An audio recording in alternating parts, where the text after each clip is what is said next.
Bonjour à tous, ravi de vous retrouver cette semaine encore pour suivre les questions d'actualité au gouvernement au Sénat. C'est le rendez-vous qui s'est poursuivi tout au long du confinement au Sénat et naturellement, alors que débutent les déconfinements cette semaine, ce rendez-vous est toujours là. Reste qu'une fois encore, la séance va être consacrée à 100% au Covid-19 et à ses conséquences. Je rappelle que cette semaine encore, les sénateurs vont interroger les ministres dans l'hémicycle dans des conditions qui respectent les consignes sanitaires. Je suis avec la présidente de la Commission des affaires économiques, la sénatrice Les Républicains des Yvelines, Sophie Primas. Bonjour. Tout d'abord, votre réaction à cette enquête aux chiffres de la Banque de France qui parle de moins 27% de l'activité au mois d'avril. C'est un peu moins pire qu'en mars, mais ça reste catastrophique. Ça reste évidemment des chiffres qui sont particulièrement préoccupants pour notre activité économique, qui sont à ma connaissance plus importants que dans les autres pays où une partie de l'activité économique pire que nos voisins européens. A été maintenue quand même, alors que nous avons tout arrêté et qui est un mois plein par rapport au mois de mars où il y avait quand même eu une première quinzaine avec de l'activité économique. Donc c'est un chiffre très préoccupant. Très préoccupant et qui pourrait être encore pire dans les mois à venir, non pas sur la baisse de l'activité, mais on parle déjà d'une contraction du PIB de 6%, mais ça devrait être pire par la suite. On attend une contraction du PIB supérieure à moins 6%, on est presque à moins 8, moins 9, peut-être moins 10 si en effet on ne reprend pas très vite l'activité économique et si les carnets de commandes ne se remplissent pas, parce que ça c'est la deuxième condition à la reprise. Sophie Primas, votre parti préconise de sortir des 35 heures pour sortir de la crise. Est-ce que c'est vraiment pour vous la priorité de demander cet effort aux Français alors que la situation est si difficile et surtout alors que l'on le voit, le premier défi, ça va aussi être le chômage? Alors, je pense que la première des priorités, probablement pas. Ce qu'il faut, à mon avis, dans le domaine économique, c'est qu'on ait à la fois la capacité à aller chercher des capitaux pour réinvestir dans les secteurs d'activité qui sont des secteurs d'activité d'avenir et ensuite qu'on réfléchisse autour du pacte social et dans ce pacte social, il y a probablement plus de flexibilité à apporter au monde du travail. Donc les 35 heures font partie d'une réflexion globale, mais je pense que ce n'est pas une réflexion emblématique. Martine Aubry, ce matin, la maire de Lille propose de revaloriser, elle, les bas salaires en taxant le capital. Qu'est-ce que vous en pensez? Est-ce qu'il ne faut pas justement tout de même revaloriser tous ces métiers qui ont été en première ligne et qui, on le sait, sont en bas de l'échelle, caissières, éboueurs, etc. Je pense que le niveau des salaires en France est un vrai sujet. Alors est-ce que c'est un sujet qu'on peut économiquement aborder maintenant? Je pense qu'il faut le mettre dans la réflexion générale. La difficulté, c'est qu'il faut remettre l'économie en marche. C'est ça la première difficulté. Parce que si l'économie ne se remet pas en marche, il n'y aura pas de salaire. Il y aura des indemnités chômage, si on peut, mais il n'y aura pas de salaire. Donc il faut remettre l'économie en marche. Pour ça, il faut rallumer les moteurs d'investissement. Il faut sortir l'épargne des banques. Il faut aller chercher les nouveaux outils productifs en France, relocaliser. On a une table ronde absolument passionnante en commission des affaires économiques ce matin sur ce sujet-là. Et il faut regarder la flexibilité du travail et la rémunération du travail, qui est un vrai sujet de fond. Et une contribution des plus aisés. Est-ce que ça, il ne faut pas y penser aussi? Oui, mais ça, c'est une vieille recette aubriste. Pardon, mais c'est une vieille recette aubriste. Le problème, il est beaucoup plus large que ça. Je disais, même Raymond Soubi dit que le gouvernement ne va pas pouvoir faire l'économie de revenir sur les réformes du début du quinquennat et celles de l'ISF. Oui, mais non. Enfin, je pense qu'on n'a pas besoin de réformes gadgets. Je pense qu'on n'a pas besoin de réformes, de vieilles recettes. Je pense qu'il faut vraiment retravailler l'ensemble du logiciel social. Il faut redonner de la valeur aux métiers qui en ont, c'est-à-dire on voit bien pendant cette période de crise, il y a un certain nombre de métiers qui ont tenu la France. Il faut se repositionner, se re-questionner sur la valeur de ces métiers-là et les revaloriser une fois que l'économie sera repartie. Mais la condition préalable, c'est que l'économie reparte. Eh bien, merci beaucoup Sophie Primas d'avoir répondu à mes questions. Je vais à présent accueillir la sénatrice socialiste du Nord, Martine Filleul. Martine Filleul, en effet, vous allez d'ailleurs poser une question tout à l'heure au gouvernement lors de cette séance de questions au gouvernement. Première question, d'abord votre réaction à ce qu'a demandé Martine Aubry ce matin, qui propose de taxer le capital. Le groupe socialiste d'ailleurs propose lui aussi un nouvel ISF. Vous entendez déjà la réponse du gouvernement, la réponse de la droite qui disent non, ça ne marche pas, ça ralentit la croissance, ça casse la confiance. C'est un argument pour vous? Bien, écoutez, moi, je crois beaucoup à l'impôt sur les fortunes et je n'ai toujours pas compris pourquoi le gouvernement actuel l'avait supprimé. Je suis tout à fait favorable à ce qu'on le remette en place pour promouvoir une économie verte en particulier et pour accompagner une revalorisation des métiers dont on a vu l'utilité par ces temps de crise sanitaire. Que pensez-vous des propositions de la droite pour le coup sur le temps de travail? Ça va être le sujet de votre question, la droite notamment qui veut dépasser les 35 heures, qui veut qu'on puisse aller au-delà.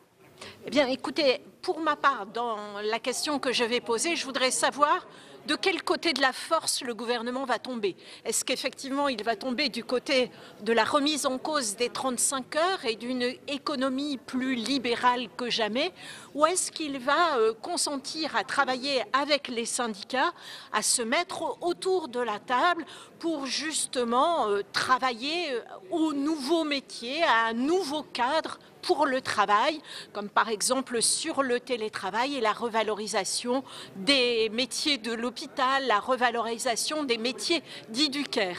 Vous avez entendu le gouvernement qui pour l'instant a plutôt fermé la porte sur la question des 35 heures. Oui, mais j'aimerais qu'il se confirmation. J'aimerais une confirmation et j'aimerais qu'il se positionne absolument clairement, oui. Une autre question sur votre territoire. Les soignants du Nord auront finalement une prime de 1 500 €. Ils ont craint pendant un certain temps, et d'ailleurs il y a eu plusieurs alertes d'élus locaux et aussi du président de la région sur ce sujet, que cela ne soit que 500 €. C'est un ouf de soulagement que vous poussez là? Ah, mais bien sûr, ce n'est que justice, j'allais dire, pour le personnel soignant de notre région et plus largement dans toute la France, car je crois qu'ils ont vraiment beaucoup donné pour aider la population, pour contribuer à maintenir un bon climat sanitaire, et on ne peut que les en remercier de cette manière, mais également par nos applaudissements encore renouvelés. Un mot juste pour conclure sur le climat entre le Sénat et le gouvernement. Le Canard enchaîné aujourd'hui fait notamment un article disant que les relations sont très tendues, notamment avec la commission d'enquête qui est lancée. Votre commentaire? Je pense qu'effectivement, il faut que la clarté soit faite le plus possible sur les circonstances et les décisions qui ont été prises pendant cette crise. Je crois qu'il faut aborder les commissions d'enquête qui vont se dérouler d'une manière apaisée, sereine. Le souci, c'est vraiment d'informer les Français sur ce qui est passé. Merci beaucoup Martine Filleul d'avoir répondu à mes questions. Je vais à présent accueillir, avant que débute cette séance de questions, la sénatrice UC Annick Billon, également présidente de la délégation aux droits des femmes. Première question à Annick Billon, bonjour. Tout au long du confinement, il y a eu plusieurs tribunes, des amendements aussi pour réclamer l'allongement des délais et la simplification d'accès à l'IVG. Vous, quelle est votre position? Je pense que la situation elle est exceptionnelle. On l'a vu aujourd'hui. Pourriez-vous vous rapprocher un petit peu de votre micro? Rapprocher du micro. La situation est exceptionnelle.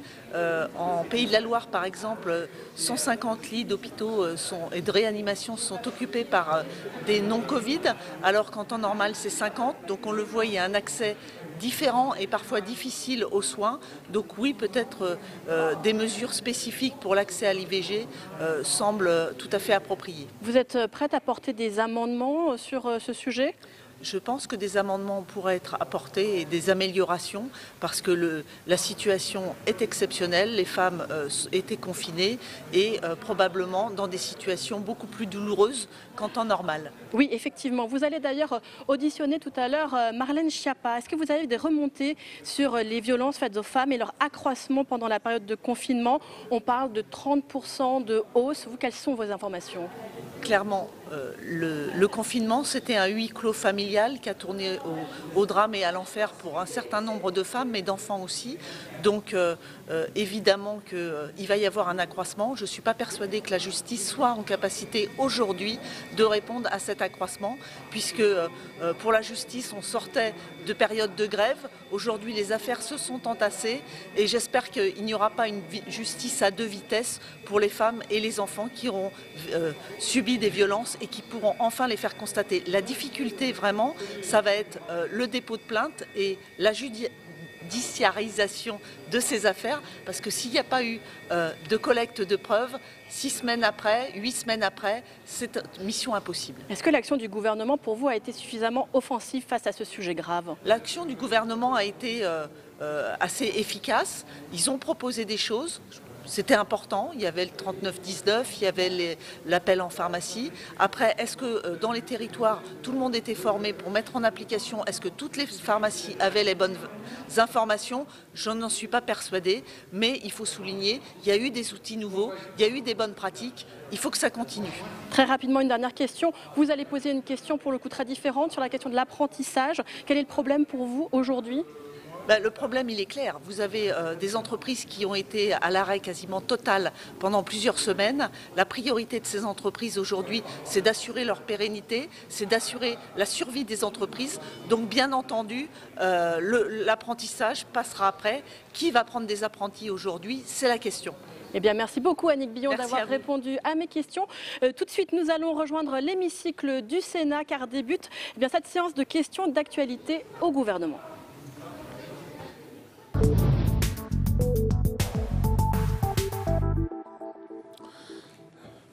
Notre ordre du jour appelle la désignation des 23 membres de la mission d'information sur le trafic de stupéfiants en provenance de Guyane. En application de l'article 21 alinéa 3 de notre règlement, la liste des candidats établie par les groupes a été publiée. Elle sera ratifiée si la présidence ne reçoit pas d'opposition dans le délai d'1 heure. Les conclusions adoptées par la conférence des présidents réunie ce jour sont consultables sur notre site. En l'absence d'observation d'ici la fin de cette séance, je les considérerai comme adoptées. Monsieur le Premier ministre, Mesdames et Messieurs les ministres, chers collègues, notre ordre du jour appelle les questions d'actualité au gouvernement sous le format adapté que nous avons défini. Je rappelle à chacune et à chacun le respect des règles sanitaires qui sont mises en place depuis le mois de mars. L'hémicycle fait l'objet d'un nettoyage et d'une désinfection avant et après chaque séance. Il en est de même pour les micros après chaque intervention. Chacun doit veiller au respect des distances de sécurité. Les sorties de la salle de séance se font exclusivement pour les sénateurs par les portes situées au pourtour de l'hémicycle. Notre séance est retransmise en direct sur Public Sénat et sur notre site internet. Et je vais donner la parole à notre collègue Alain Houpert pour le groupe Les Républicains. Vous avez la parole.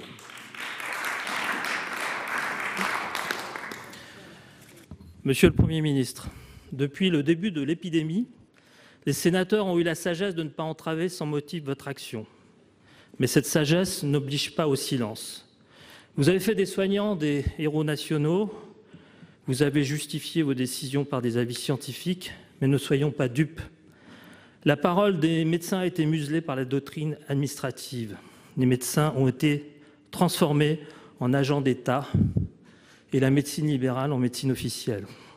Le 25 mars dernier, vous avez signé un décret qui a tué la liberté de prescrire. Vous avez imposé des protocoles de soins et vous en avez méprisé d'autres. Pour cela, vous avez invoqué l'absence d'essais cliniques convaincants face à des médecins de renom. Alors, examinons votre vision d'un essai clinique convaincant. Je veux parler de Discovery, lancé le 22 mars dernier. La seule chose que Discovery aura permis de découvrir, c'est l'ampleur d'un fiasco. Sur 3200 patients européens attendus, il s'en est péniblement recruté 800 en France et un seul au Luxembourg. C'est en effet totalement convaincant. Pendant ce temps, vous avez incité les médecins à prescrire du Rivotril injectable dans les EHPAD pour dissimuler la pénurie d'autres produits. Tout médecin, et j'en suis, sait ce que cela signifie. Monsieur le Premier ministre, vous avez contraint les médecins à violer leur serment d'Hippocrate par respect pour les 27 000 victimes de l'épidémie. Quand allez-vous rendre aux soignants leur liberté de prescrire et redonner sa dignité à la médecine en abrogeant le décret du 25 mars? Pour vous répondre, la parole est à Madame la secrétaire d'État auprès du ministre des Solidarités et de la Santé, Madame Dubos. Vous avez la parole, Madame la ministre. Monsieur le Président, Mesdames et Messieurs les sénateurs, Monsieur le sénateur. Depuis le début de cette crise sanitaire sans précédent, l'État a toujours été aux côtés des professionnels de santé et peut-être encore plus auprès des médecins pour mener à bien la bataille contre la Covid-19. Mais chacun sait ce que nous devons aux professionnels de santé, tant en cabinet de ville que dans les hôpitaux publics et privés. Et ce n'est pas en opposant le public, le privé, les médecins, les infirmiers que nous avons pu trouver une solution, c'est bien en travaillant ensemble et tous ensemble que nous avons pu trouver cette solution. Vous évoquez la question de la prescription, sous-entendu la question de la chloroquine. Peut-être permettez-moi de dire que plus de 800 essais cliniques sont en cours pour évaluer des dizaines de traitements contre le Covid-19. Les dernières publications qui ont été publiées et validées ne sont pas en faveur de l'utilisation en pratique courante d'un traitement à base de chloroquine en mono- ou bithérapie. Les études continuent sur l'ensemble du territoire national, dont nous aurons des réponses issues d'études françaises. Oui, aussi les études françaises sont bien présentes, là aussi, où les études internationales sont également présentes. La médecine moderne s'est construite sur ce que les médecins appellent la médecine basée sur les preuves, en opposition à une médecine empirique basée sur uniquement les intuitions. Tâchons de rester sur ces fondements qui sont, à mon avis, et qui ont fait le progrès de la science. Je vous remercie. Monsieur Houpert. Madame la secrétaire d'État, ma question s'adressait à Monsieur le Premier ministre. Vous avez parlé de la chloroquine. Je vous dirais simplement que le pire, ce n'est pas de ne pas savoir, c'est de ne pas vouloir savoir. Monsieur le Premier ministre avait demandé dans son discours de l'humilité. Moi, je vous demande, Madame la secrétaire d'État, de l'humanité. Merci. La parole est à notre collègue Jean-Pierre Moga pour le groupe de l'Union centriste. Vous avez la parole. Merci Monsieur le Président. Mesdames, Messieurs les ministres, mes chers collègues, ma question s'adresse à Madame la secrétaire d'État auprès du ministre de l'Économie et des Finances. Elle porte sur la situation et l'avenir de l'industrie pharmaceutique française. La crise du coronavirus a aggravé la pénurie de médicaments en France. Cette situation risque de se dégrader encore dans l'avenir. Dans mon département du Lot-et-Garonne, par exemple, l'entreprise UPSA a été en première ligne durant la crise pour accroître la production de Dafalgan et d'Efferalgan. Elle a ainsi assuré la continuité et l'accès des Français au paracétamol. Pourtant, les mesures sanitaires ont augmenté, les coûts de production aussi. Et comme si cela ne suffisait pas, le prix du paracétamol devrait baisser à partir du 1er juin. Dans ces conditions, UPSA continuera-t-elle à produire en France? Ou va-t-elle se délocaliser comme tant d'autres l'ont déjà fait? Cet exemple illustre bien l'absence de vision que nous avons en la matière dans notre pays, et cela depuis de très nombreuses années. La crise du Covid a révélé à quel point nous étions devenus dépendants de l'étranger. Il y a 10 ans, il manquait 40 médicaments en France. Aujourd'hui, il y en a 400 en rupture totale et 2000 en tension. 80% des principes actifs sont produits aux USA, en Inde ou en Chine. Le résultat, nous l'avons vu, c'est qu'en cas de crise, c'est la pénurie. Le secteur pharmaceutique est aussi important que l'énergie ou les data. Il faut donc avoir une approche plus stratégique. Madame la ministre, concernant UPSA, envisagez-vous une annulation de la baisse du prix du paracétamol ou à minima le report de son entrée en vigueur en 2001? Plus globalement, quelle solution envisagez-vous pour relocaliser la production pharmaceutique en France ou en Europe dans une optique de vraie politique industrielle? Je vous remercie. Pour vous répondre, la parole est à la secrétaire d'État auprès du ministre de l'Économie et des Finances. Madame Pannier-Runacher, vous avez la parole. Merci beaucoup, Monsieur le Président, Mesdames et Messieurs les sénateurs, Monsieur le sénateur Moga. Merci d'abord de mettre en lumière la contribution de l'industrie pharmaceutique française et de ses sites français à la lutte contre le Covid-19. Comme vous le savez, ils ont été fortement mobilisés ces dernières semaines et ont permis de soutenir l'effort de nos soignants qui étaient en première ligne. Par rapport à la question que vous formulez sur notre vision stratégique de cette politique industrielle et en particulier dans le domaine de la santé, je me réjouis d'être dans un gouvernement qui a justement fait de la reconquête industrielle un des éléments centraux de sa politique économique. Un gouvernement qui a créé, et ce n'était pas arrivé entre 2000 et 2016, de l'emploi industriel en France en 2017, en 2018 et en 2019. Un gouvernement qui a créé un contrat stratégique de filière sur la santé, un contrat ambitieux, et un gouvernement qui a mis en place un conseil des industries de santé avec un programme clair en juillet 2018, permettant à la fois d'accélérer l'accès au marché pour les innovations thérapeutiques, mais également d'avoir une vision industrielle, notamment dans la politique de médicaments. Et c'est précisément cette vision-là qui nous a conduit, une première fois, je veux le signaler, à reporter la baisse du prix du paracétamol, car comme vous le savez, la politique de prix des produits de santé, c'est à la fois un enjeu d'accès des plus précaires à cette santé et de prix que paye notre système de santé pour les médicaments. Donc c'est un enjeu de coût, mais c'est également un enjeu industriel. Et je veux rappeler qu'entre 2008 et 2017, l'industrie pharmaceutique a été divisée par 2 dans notre pays au plan mondial, divisée par 2. Donc heureusement qu'une vision industrielle a été développée depuis ces 3 dernières années, et je peux vous dire qu'elle sera accentuée dans les prochaines semaines et les prochains mois. Merci. La parole est à Monsieur Gattolin pour le groupe de la République En Marche. Oui, merci Monsieur le Président, Monsieur le Premier ministre, Madame, Messieurs les ministres, mes chers collègues. Ma question s'adresse à Franck Riester, ministre de la Culture. Monsieur le ministre, la culture est aujourd'hui un des secteurs les plus touchés par la crise du Covid-19. À travers elle, c'est la vitalité de nos territoires qui est en question, en particulier avec la fermeture de nombreux lieux culturels et l'annulation des festivals. Parmi les mesures qui ont été annoncées la semaine passée par le Président de la République, il en est une particulièrement importante. C'est celle qui concerne l'intermittence à travers l'annonce d'une année blanche et la volonté de renforcer l'intervention des intermittents au sein de l'éducation nationale.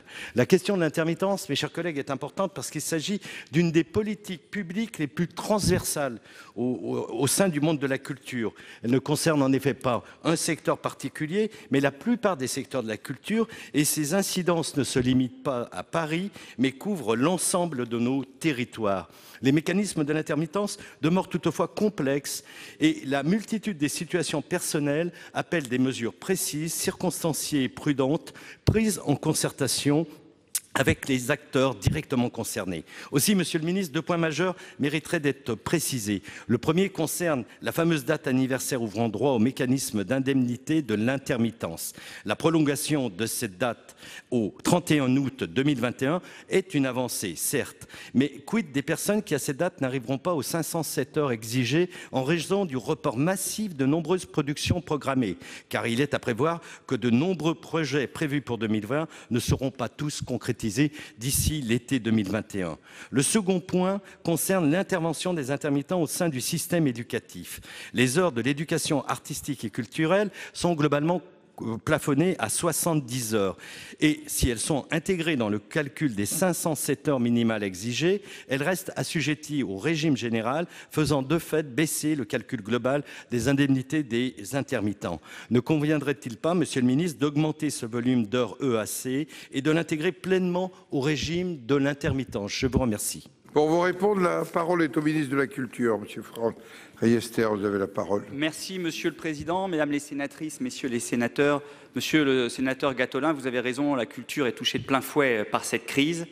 Et les artistes et techniciens des secteurs du spectacle, de l'audiovisuel et du cinéma, qui sont les forces vives, parmi les forces vives de la culture dans nos territoires, sont directement impactés par cette crise. C'est la raison pour laquelle le Président de la République a souhaité avoir une réponse forte à leur endroit. D'abord en prenant des mesures d'urgence qui ont été prises pendant la crise, dès le début de la crise, pour prolonger de 3 mois les droits, pour permettre que les intermittents puissent avoir accès au régime du chômage partiel, et puis bien évidemment de créer un fonds de solidarité, un fonds de professionnalisation pour permettre d'apporter des aides sociales aux intermittents qui ne pourraient pas rentrer dans le régime de l'intermittence. Et puis, il faut aussi donner de la perspective, protéger sur le temps long les intermittents. C'est la raison pour laquelle le Président de la République a annoncé la prolongation des droits jusqu'à la fin du mois d'août 2021 avec, Monsieur le Sénateur,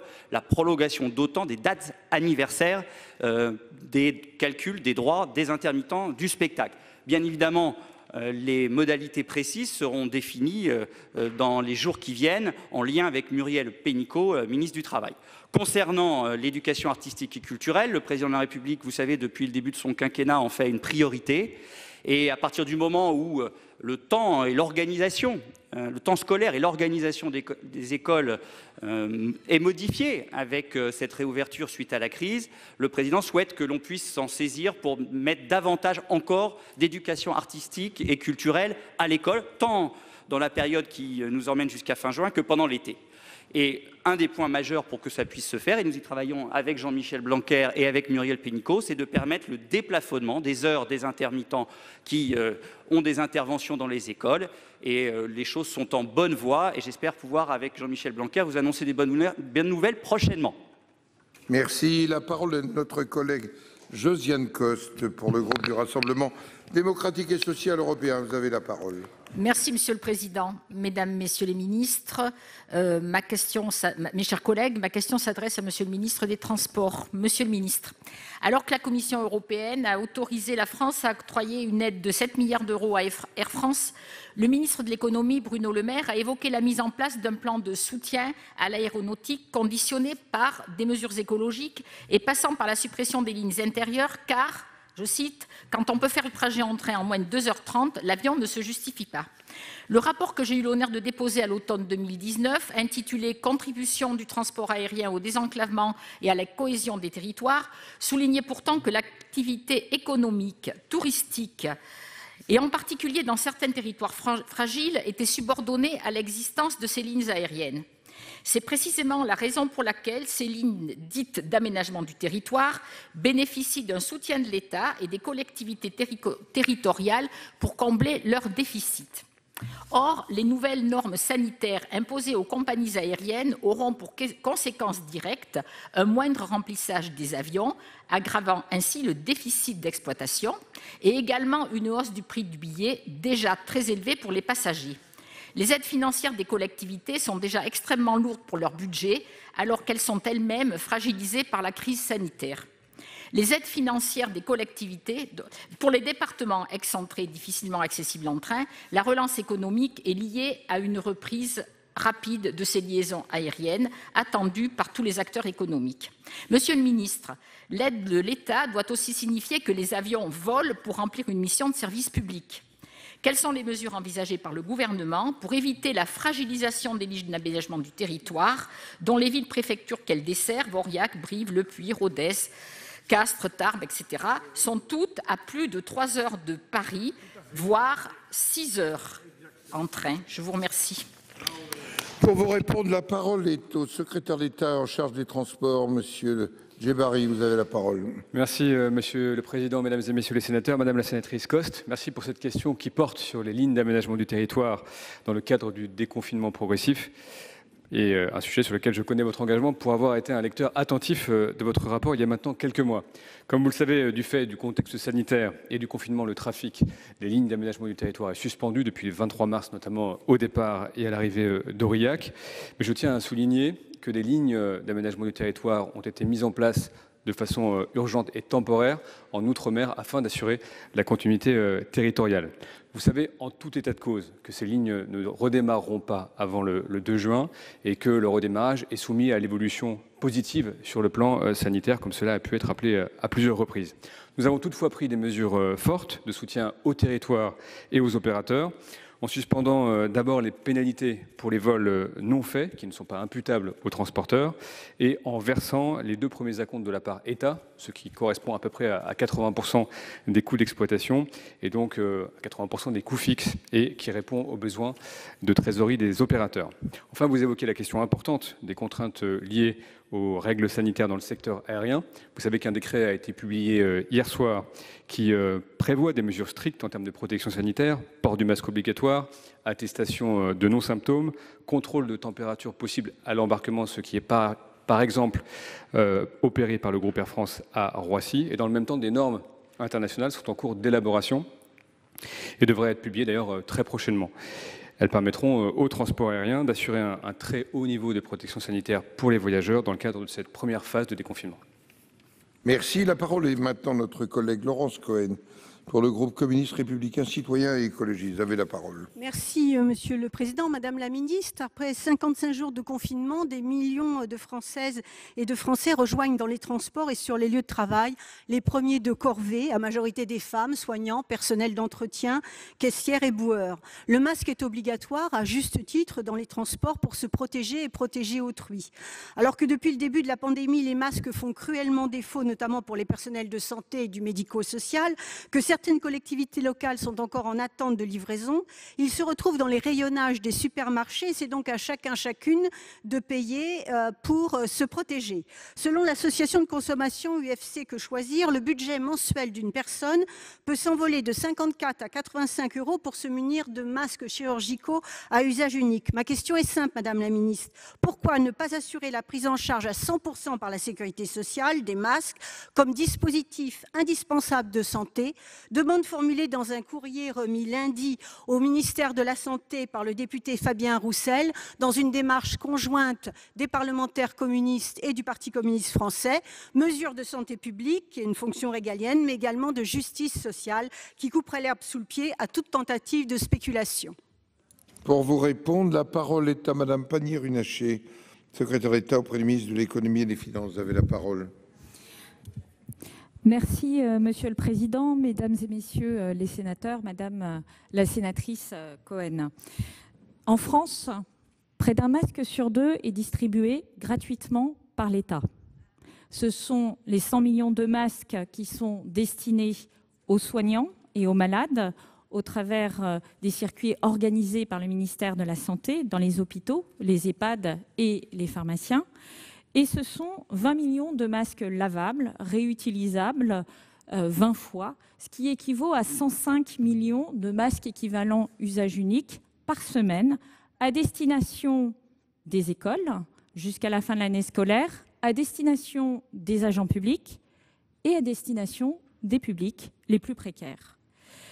Les masques que je mentionne ne prennent pas en compte tous les masques délivrés par les collectivités locales et j'ai encore travaillé avec certains d'entre vous la semaine dernière à chercher des avions, débloquer des passages en douane ou les accélérer pour faire en sorte qu'ils soient effectivement distribués à leurs administrés.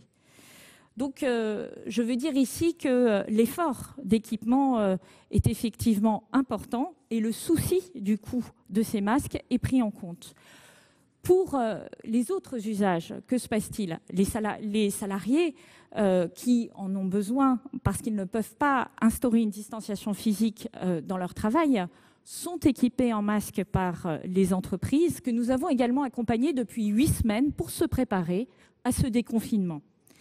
Et pour le reste, les masques sont effectivement largement accessibles dans les commerces, les petits commerces, les pharmacies, la grande distribution, comme vous l'avez mentionné, et nous veillons à ce que les prix pratiqués soient au plus juste, au moins sur le territoire français, c'est-à-dire sans marge indue, grâce au contrôle des prix que nous faisons avec la DGCCRF et grâce au plafonnement du prix du masque chirurgical. Madame Cohen. Alors, cherchez l'erreur. J'aurais bien aimé que ce soit le ministre de la Santé qui me réponde et pas la secrétaire d'État à l'économie. Notre demande, c'est 100% pris en charge par la sécurité sociale. On ne doit pas vivre dans le même monde parce que tout le monde n'a pas de masque aujourd'hui. Et puis, il faut penser à long terme, c'est-à-dire que le virus n'est pas là seulement pour quelques jours. Donc, il va y avoir besoin de beaucoup plus de masques que ce que Madame la secrétaire d'État avance. Et puis, puisque vous en êtes à un masque gratuit pour la moitié de la population, faites un effort et faites-le pour toute la population. Prise en charge à 100% de la sécurité sociale.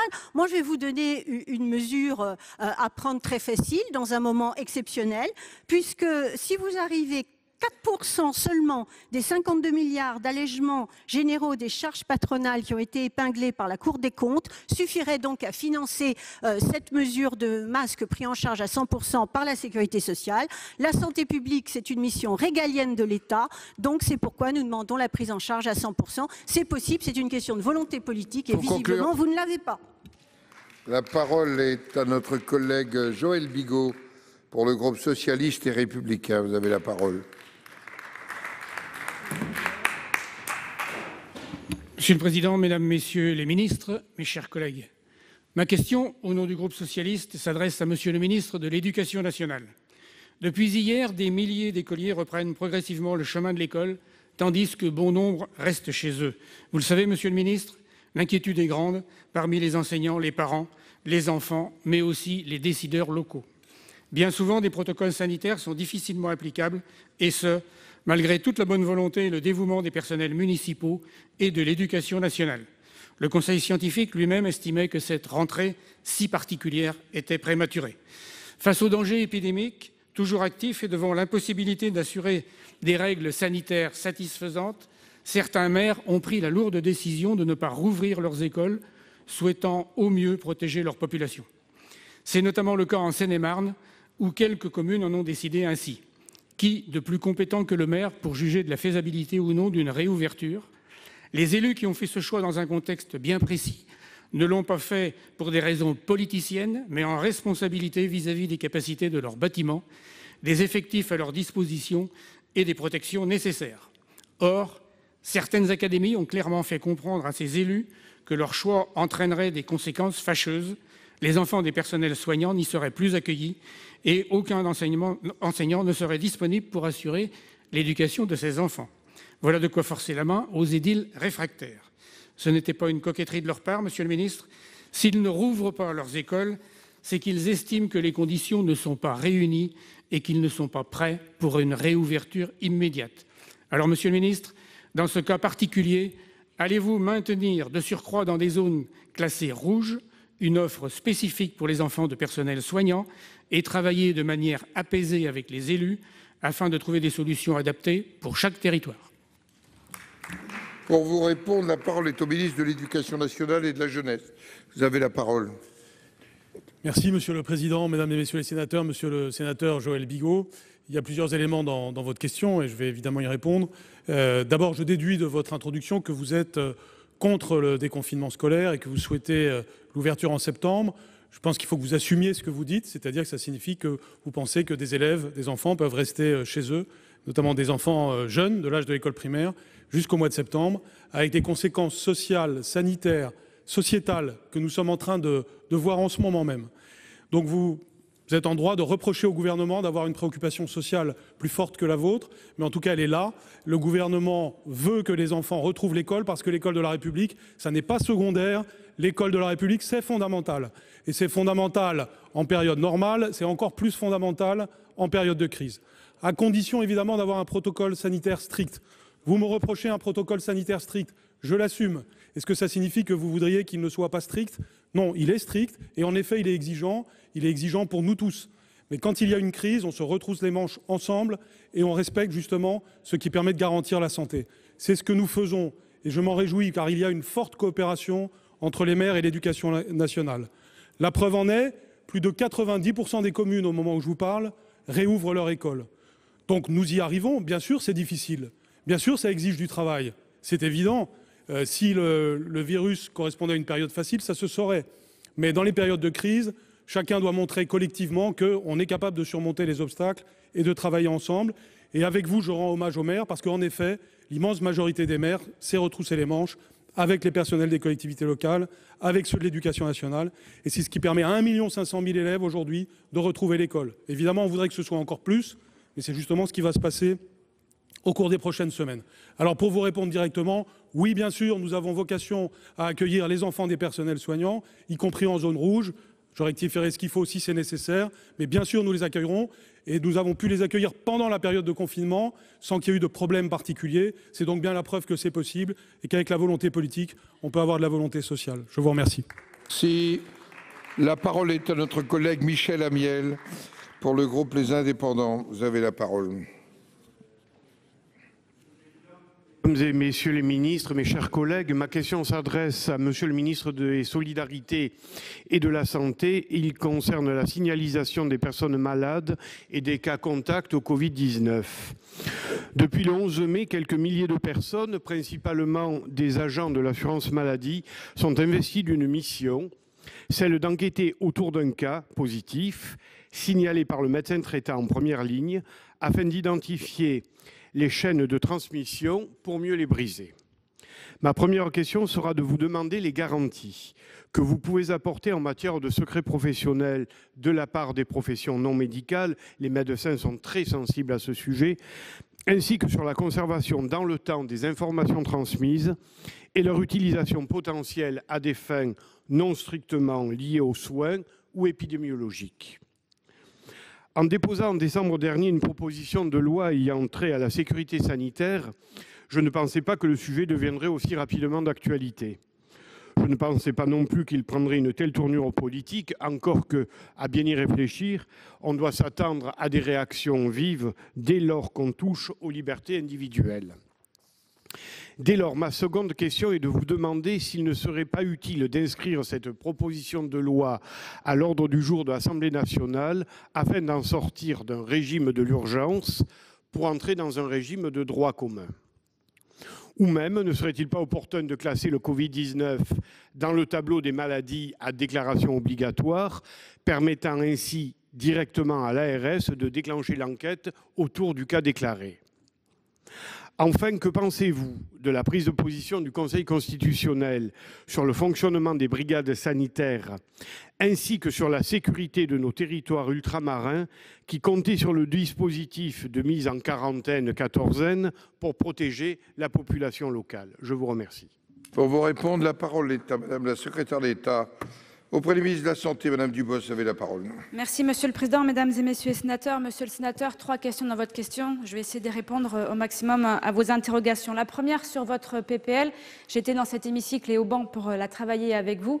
Nous veillerons à ce qu'elle puisse poursuivre son travail et qu'elle puisse être acheminée vers l'Assemblée nationale de façon à ce que ce sujet aille jusqu'au bout par rapport à vos propositions. Concernant votre question qui permet de revenir sur les inquiétudes et les interrogations sur le contact Covid. L'article 11 de la loi prorogeant l'état d'urgence sanitaire a été discuté et amendé la semaine dernière. C'est un dispositif transitoire pour réussir la stratégie de déconfinement. Je voudrais être très claire, ce dispositif s'inscrit pleinement, à plusieurs niveaux, en lien avec la déontologie médicale. Le ministre a eu un échange avec son président Bouet, à cet égard. Mais aussi avec les libertés individuelles par un encadrement strict par la CNIL. Notre seul objectif est bien de prévenir et protéger les personnes qui sont ou qui auraient été en contact avec une personne testée positive, afin de circonscrire les risques de propagation de l'épidémie et éviter le retour à des mesures de confinement strictes appliquées à toute une population. Les brigades sanitaires chargées de retracer les contacts des patients infectés par le Covid-19 auront 3 niveaux. Le rappeler, c'est le premier, c'est le médecin, le deuxième, c'est l'assurance maladie qui dispose de collaborateurs pour remonter les cas contacts et le troisième niveau, est bien l'agence régionale de santé avec des salariés spécifiques pour les clusters puisqu'il y aurait un nombre plus important de personnes à contacter. Nous entendons les inquiétudes autour du secret médical. On ne recueillera pas d'autres informations que celles qui consistent à savoir si une personne est un cas contact et on ne recueillera évidemment pas la nature du contact. L'assurance maladie, dans ses relations quotidiennes avec les médecins, dispose déjà de beaucoup de données de santé aujourd'hui. Les personnels non soignants qui auront accès à ces données sont des collaborateurs dont c'est déjà la mission. Aucune donnée médicale sensible n'a vocation à être partagée au-delà. Enfin, vous m'avez posé un dernier élément sur le durée de caractère personnel collecté par un système d'information. Elles peuvent être conservées à l'issue d'une durée de 3 mois après leur collecte. Je vous remercie. La parole est de notre collègue Antoine Lefèvre pour le groupe Les Républicains. Vous avez la parole. Merci Monsieur le Président. Ma question s'adresse à Madame la Garde des Sceaux, ministre de la Justice. Madame la Garde des Sceaux, si l'heure du déconfinement a sonné pour une grande partie de la population active, l'activité du personnel judiciaire ou pénitentiaire ne s'est quant à elle jamais véritablement arrêtée en vertu de la nécessaire continuité de la justice. De la même façon que le personnel soignant, les éboueurs ou encore les caissières, chaleureusement applaudis tous les soirs pour avoir maintenu leur activité au service de la société, les avocats, eux aussi, ont continué à défendre le justiciable dans le cadre des comparutions immédiates et souvent malgré le manque de masques et de matériel sanitaire dans les lieux de rétention de liberté. Et pourtant, vous le savez, Madame la Ministre, près de 40% des avocats seraient susceptibles de quitter leur profession dans les prochaines semaines en raison des graves difficultés de trésorerie occasionnées par leur suspension d'activité. Je veux aussi évoquer la situation des magistrats qui ont été un maillon important dans cette continuité judiciaire. Dans une note du 5 mai, vous avez entièrement laissé aux chefs de juridiction territoriale la responsabilité de décider des mesures de sécurité à respecter, sans pour autant les doter des moyens matériels suffisants. Je souhaite enfin évoquer la situation des prisons, en soulignant là aussi l'engagement et le professionnalisme de toute l'administration pénitentiaire, et notamment des surveillants qui ont dû exercer leur mission dans un contexte sanitaire d'autant plus contraignant. La libération au cours des 2 derniers mois de plus de 10 000 détenus, parfois remis en liberté conditionnelle sans avoir pu bénéficier d'une audience dans les délais liés au Covid, pose des interrogations sur la bonne exécution des peines. Alors, mes questions sont simples, Madame la Ministre. Avez-vous des solutions solides de soutien à destination des avocats ? Allez-vous enfin imposer le port du masque au personnel judiciaire et aux justiciables sur l'ensemble du territoire? Allez-vous organiser un test systématique et massif pour les agents de la pénitentiaire? Et enfin, était-il raisonnable de procéder à la libération d'un tel volume d'incarcérés sans garantie solide de réinsertion? Pour vous répondre, la parole est à Madame la garde des Sceaux. Merci, Monsieur le Président, Mesdames les sénatrices, Messieurs les sénateurs, Monsieur le sénateur Lefebvre.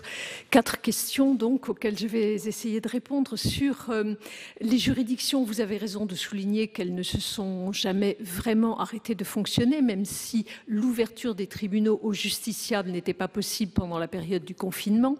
Mais, Monsieur le sénateur, je dois dire ici que pour la reprise d'activité qui a commencé hier, j'étais d'ailleurs au tribunal de Versailles, il y avait plus de 70% des personnels qui étaient présents, et bien pour cette reprise d'activité, nous avons doté les juridictions de masques. Et nous avons clairement écrit dans la circulaire à laquelle vous faites allusion, en précisant l'encadrement sanitaire, nous avons clairement écrit que le masque était recommandé et que, bien entendu, il était obligatoire lorsque la distanciation physique ne pouvait pas être établie. Donc, bien entendu, nous avons porté très grande attention aussi bien aux magistrats qu'aux greffiers. Toujours en lien avec les juridictions, vous avez évoqué les avocats. Je vous rappellerai, Monsieur le sénateur, que durant la période du confinement, dans un dialogue très fréquent avec les représentants des avocats, j'ai pu, avec eux, les insérer, grâce à l'aide du gouvernement, les insérer dans les dispositifs généraux que nous avons mis en place. Je pense au chômage partiel pour les salariés, je pense à l'accès au fonds de solidarité, et j'ai également pu les doter d'une aide particulière du ministère de la Justice, à savoir une avance sur l'aide juridictionnelle à venir, puisque l'activité était réduite. Nous leur avons permis d'avoir accès à une avance en termes d'aide juridictionnelle à hauteur de 50 millions d'euros. Par ailleurs, évidemment, et nous avons suivi les recommandations du Conseil d'État sur la question du port des masques en leur donnant accès à nos propres fournisseurs. Enfin, vous évoquez la question des établissements pénitentiaires. Là encore, depuis le 28 mars, l'ensemble des surveillants pénitentiaires qui sont en contact avec les détenus ont un masque qu'ils doivent évidemment porter de manière obligatoire parce qu'ils étaient en contact étroit et rapproché. Au moment où je vous parle, tous les surveillants pénitentiaires sont dotés de masques de manière tout à fait régulière.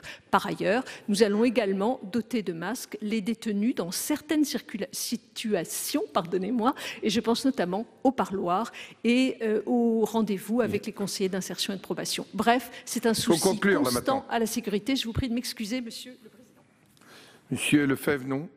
Quelques secondes, hein, vous avez... Quelques secondes pour remercier la ministre de ses réponses. La situation n'est pas aussi idyllique que vous semblez l'indiquer, on le souhaiterait. Pour autant, j'insiste quand même sur le test pour les agents pénitentiaires. Le masque, c'est bien, les tests, c'est important et c'est essentiel. La parole est maintenant à notre collègue Martine Filleul pour le groupe socialiste et républicain. Vous avez la parole. Monsieur le Président, chers collègues, ma question s'adresse à Madame Muriel Pénicaud, ministre du Travail, et je la formule au nom du groupe socialiste. Alors que les Français tentent de reprendre progressivement un rythme de vie ordinaire, les craintes pour notre économie hantent les esprits. Une vieille marotte libérale a refait surface dans les débats ces derniers jours, brandie comme la seule solution à la crise économique qui suivra inévitablement cette crise sanitaire. Cette solution, la remise en cause des 35 heures, responsable selon certains de tous les maux dont souffrirait notre compétitivité. Le gouvernement n'a pas vraiment fermé la porte à cette éventualité. Pourtant, tout au long de cette période, des Français ont travaillé plus, souvent au péril de leur vie. Nous ne pouvons demander aux caissiers, aux éboueurs, aux soignants, aux routiers, toutes celles et ceux qui ont été les premiers de trancher, de payer doublement l'effort de guerre en leur enjoignant d'allonger leur temps de travail. Quelle drôle de manière de leur témoigner notre reconnaissance si nous leur proposons un monde d'après plus injuste et plus rude encore que celui d'avant. Aujourd'hui, de nombreux citoyens sont en chômage partiel, ont ou vont perdre leur emploi. La priorité de ce gouvernement doit être d'empêcher le chômage de masse et le risque de centaines de milliers de sans-emploi supplémentaires. La question obsédante n'est pas celle du travailler plus individuellement, mais celle du travailler tous. Aussi, Madame la Ministre, pouvez-vous nous indiquer très clairement si le gouvernement a oui ou non le projet de remettre en cause les 35 heures ou de privilégier le retour de l'emploi de tous les Français par la concertation et le dialogue social? Merci. Pour vous répondre, la parole est à Madame la Ministre du Travail. Vous avez la parole. Monsieur le Président, Mesdames et Messieurs les sénateurs, Madame la sénatrice Filleul, quel est notre enjeu aujourd'hui? Notre enjeu, c'est de réussir le déconfinement du point de vue économique et social également. Et vous l'avez dit, la crise sanitaire engendre une crise économique et sociale. Tous nos efforts doivent être de la tempérer, de la limiter le plus possible. Aujourd'hui, nous avons deux défis. Le premier, c'est la reprise de l'activité économique tout en ayant des conditions sanitaires qui permettent la pleine protection de tous les salariés. Ça, c'est la priorité d'aujourd'hui. La deuxième priorité, c'est que les 12 millions de salariés qui ont bénéficié du chômage partiel pour pouvoir être protégés et que leur emploi soit protégé puissent tous retrouver leur emploi durablement. Et ça, c'est la priorité absolue. Aujourd'hui, il y a des entreprises qui sont en sous-activité, dont l'enjeu, c'est bien est-ce que tous les salariés vont pouvoir reprendre leur activité. Il y a quelques entreprises, plus rares aujourd'hui, qui sont en surchauffe d'activité pour compenser ou parce qu'elles sont dans des secteurs très demandés. Je pense par exemple dans le domaine de la production des masques ou des équipements sanitaires ou dans l'agriculture, on peut avoir une surchauffe d'activité dans certains secteurs. J'allais dire malheureusement, c'est quand même un cas minoritaire. L'enjeu aujourd'hui, encore une fois, c'est que tous puissent retrouver leur travail. Et pour ces secteurs-là, nous avons déjà pris une ordonnance il y a quelques semaines permettant le cas échéant, s'il s'avérait nécessaire, de pouvoir augmenter le temps de travail pendant quelques semaines si c'était nécessaire. En fait, nous n'avons pas passé de décret d'application car pour l'instant, les secteurs auxquels nous pensions, la santé, l'agroalimentaire, ont finalement trouvé des modalités d'organisation du travail, de dialogue social, d'utilisation du quota de 220 heures supplémentaires qui existe déjà dans la loi et qui a été peu utilisé en début d'année pour pouvoir remplir ces conditions. Ils ont aussi, par accord, grâce à nos ordonnances, s'ils avaient un accord dans l'entreprise, pu utiliser une semaine de congés payés qui, du coup, ont été mobilisés pendant le chômage partiel. Donc tous ces dispositifs existent et aujourd'hui, la question ne se pose pas en ces termes-là. Après, il ne faut rien dire, il ne faut pas empêcher les réflexions, mais nous, nous sommes concentrés sur faire réussir le déconfinement et que tout le monde retrouve son travail. Non, vous n'avez plus de temps, je suis désolé. La parole est à notre collègue Annick Billon pour le groupe de l'Union centriste. Merci, Monsieur le Président. Ma question s'adresse également à Madame la Ministre du Travail. L'apprentissage est en danger. Faute d'action forte en faveur de l'apprentissage, de nombreux métiers manqueront de main-d'œuvre qualifiée dans les prochaines années. Un premier constat, établi pendant le confinement, fait état d'une baisse potentielle des candidats à l'apprentissage autour de 30%. Portes ouvertes annulées, rencontres physiques impossibles, des élèves s'orientent vers les filières générales quand ils n'y sont pas contraints en raison de la défection des maîtres de stage. En effet, des entreprises fragilisées par l'arrêt brutal de leur activité renoncent aujourd'hui à recruter des apprentis. Avec la baisse du nombre d'apprentis, des centres de formation vont être confrontés à des problèmes de financement puisque celui-ci dépend du nombre d'apprentis. Avec la baisse du nombre d'apprentis, des centres de formation vont être amenés à fermer des classes, des spécialités et des niveaux d'études, à réduire le nombre de formateurs. À terme, cela se traduira par un déficit de compétences sur des métiers qui déjà peuvent se trouver en tension actuellement. C'est pourquoi, Madame la Ministre, je vous soumets 2 questions en faveur de l'apprentissage, voie de la réussite. La première, portée par mon collègue Olivier Henno. Quels outils comptez-vous mettre en place pour accompagner les entreprises qui font le choix de recruter et de maintenir des apprentis? Et la seconde, pouvez-vous envisager dès aujourd'hui, dès la rentrée prochaine et pour une durée limitée, d'élargir le statut de scolaire alternant aux candidats à l'apprentissage qui ne parviendraient pas à trouver une entreprise? Je vous remercie. Pour vous répondre, la parole est à la ministre du Travail, Madame la ministre. Monsieur le Président, Mesdames et Messieurs les sénateurs, Madame la sénateur Annick Billon. D'abord, merci pour votre question. Vous savez que l'apprentissage est une de mes priorités, une de nos convictions profondes. Et il y a exactement 3 mois, nous pouvions célébrer ensemble un plus 16% historique d'apprentis en France. Ça nous paraît loin. Et la question, c'est comment on va continuer cette dynamique. Les jeunes sont là maintenant, les jeunes attendent l'apprentissage. Ils ont compris que c'était une voie d'excellence, c'est une voie d'avenir et nous leur devons cet avenir, même s'il y a une crise. Alors qu'est-ce que nous avons fait? Déjà à court terme, nous avons pris de nombreuses mesures. Avec le ministre de l'Éducation nationale, nous avons prévu la préparation de diplômes en contrôle continu pour que les jeunes actuels déjà ne perdent pas leur année. On a permis qu'ils puissent continuer leur contrat de travail, que la formation en distance se fasse dans les CFA. 90% des CFA, je voulais saluer ici, ont mis en place de la formation à distance. Nous avons permis, quand l'activité est arrêtée, qu'ils soient en chômage partiel pour ne pas perdre leur contrat de travail. Bref, nous avons pris les mesures qui permettent déjà pour les apprentis actuels de ne pas perdre le bénéfice de leur préparation de diplôme, de leur année et de leur contrat de travail. Et là-dessus, les signaux sont très clairs. Il n'y a pas de baisse du nombre de contrats de travail et les contrats de travail actuels ont été préservés. Et en ce qui concerne les CFA, pour leur financement, nous avons maintenu le coût au contrat alors même qu'ils étaient fermés pour qu'il n'y ait pas de difficultés financières. Mais l'autre question que vous posez, c'est la rentrée prochaine. Et là, je crois qu'il faut un grand élan national. Ce sera une de nos priorités, forcément, du plan de relance. Nous en parlons avec les partenaires sociaux, nous en parlons avec les branches professionnelles, avec tous les acteurs de l'apprentissage. Ils sont en train de faire des propositions. Nous allons les examiner et avec le Premier ministre et l'ensemble des ministres concernés, le ministre de l'Éducation, le ministre de l'Enseignement supérieur et le ministre de l'Agriculture. Nous ferons des propositions sur ce sujet. Et je crois qu'il y a une priorité qui est extrêmement importante. Il ne faut pas perdre cette dynamique. Les régions ont accompagné le mouvement pendant cette période. Je suis sûre que le feront aussi pour la suite, puisque les investissements doivent continuer. Ne perdons pas cet élan. C'est l'enjeu de la reprise des relèves des petites entreprises. C'est un enjeu clé pour la jeunesse. Et je pense que nous ferons tous ensemble pour le faire le temps venu. Madame Billon. Merci, Monsieur le Président. Alors, vous m'avez répondu sur ce qui a été fait pendant cette période de confinement. Je vous en remercie. La question était plus sur la rentrée et j'aurais préféré que vous développiez un peu plus ce sujet. Les régions, elles avaient la compétence. Elles avaient prouvé leur agilité et leur réactivité. Aujourd'hui, il y a des propositions qui sont sur la table de la part de la CAPEB, de la part des CFA, de la part de tous les acteurs de l'apprentissage. Il faut que vous les écoutiez parce que la proposition du statut scolaire alternant, elle doit être immédiatement proposée parce que ce n'est pas au mois de septembre qu'il faudra la proposer, il sera trop tard. Je vous remercie. Merci. Madame, Monsieur le Premier ministre, Mesdames et Messieurs les ministres, merci de votre présence.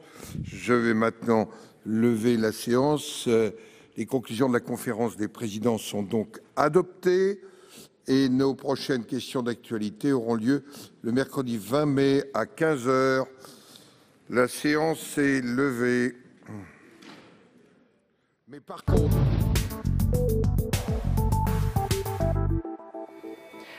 Voilà pour cette séance de questions d'actualité au gouvernement, au Sénat, que vous avez pu suivre en direct et dans son intégralité sur Public Sénat. Une séance de questions encore entièrement consacrée à la question du Covid-19 et puis largement consacrée à ce moment qui suit le confinement, ce moment de déconfinement. Des sujets très variés, très concrets ont été abordés lors de cette séance de questions.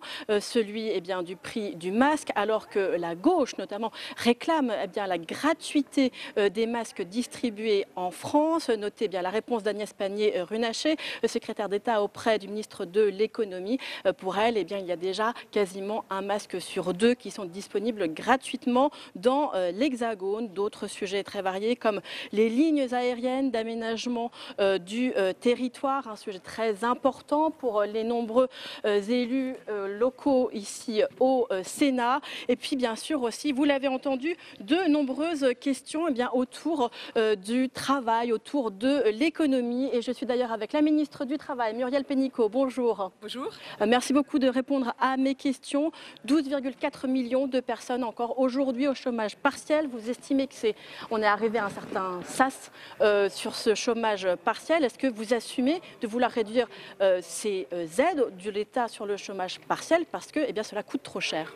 Alors, les 12 400 000 salariés et les 1 million d'entreprises qui sont protégées par le chômage partiel, c'est le cumul de toutes les demandes depuis le début. Ce qu'on constate, c'est qu'il y a un peu moins aujourd'hui de demandes.